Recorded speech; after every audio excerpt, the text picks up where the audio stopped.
Hello everyone, welcome back to another video from Tech Helpline. This is where we show you how to use various applications and services throughout the internet. In this video, we are going to show you how to log in to your Snapchat account. If you don't have the Snapchat application on your phone, go to the Google Play Store and search for Snapchat.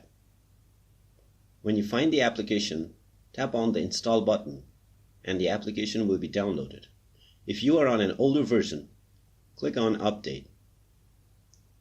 When the installation is completed, press Open and the application will be launched.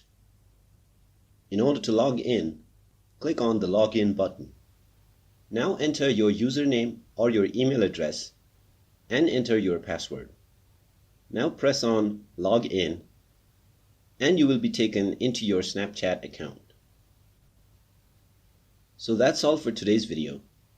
If you like our content, do give it a thumbs up and also subscribe to our channel to receive more useful videos in the future.